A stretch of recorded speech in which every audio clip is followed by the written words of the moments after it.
Përshëndetje të nderuar zonja dhe zotërim, përshëndetje të dashur miq.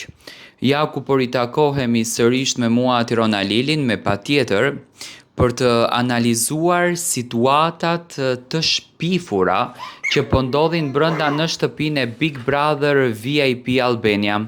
Ju e dini se ka ndodhur një dinamik interesante, domethënë ka ndodhur një dinamik mes Gimbos edhe Rogertit. Gimbo dhe Rogerti kanë patur një zënk ditën e djeshme, një zënk që në qendër të vëmendjes ishte familja. Është karta që Rogerti si banori i asaj shtëpie ka përzgjedhur që të përdor. Gimbo u lëndua jashtëzakonisht shumë, do me thënë po shoh tek Gimboja një shpirt tepër të ndjeshëm, tepër të prekshëm, shumë emocional, shumë njerëzor që në fakt në përditshmërinë ku ne jetojmë nuk është se e gjen natyrën njerëzore tek njerëzit dhe kjo në fakt e bën Gimbon të jetë i veçantë.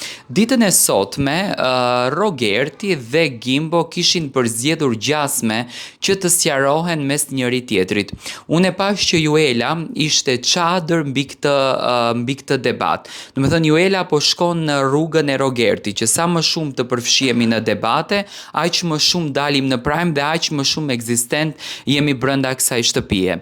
Rogerti dhe Juela po e luanin një çik sqarimin, sepse sqarimi nuk ishte i tillë. Unë e kam parë dje debatin dhe e kam parë dhe zanafillën se si ndodhi debati. Do të thënë Rogerti ishte i bindur për të ofenduar familjen të Gimbos, jo sepse kishte atë ndjesinë që të bënte shaka ose ta nxirrte Gimbon keq arsyetimin që ja bëri sot, por gjithsesi në fakt më pëlqen bindja e Gimbos në raportin e debateve.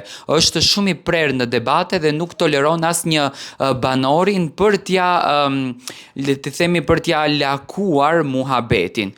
E kuptova që Juela dhe Rogerti janë duke bërë një strategji që në një farë mënyrë t'ju kërkojnë falje banorëve dhe të krijojnë aleancat e tyre, por nuk më duket e tillë që Gimbo mund të jetë pjesë e aleancës së Rogertit.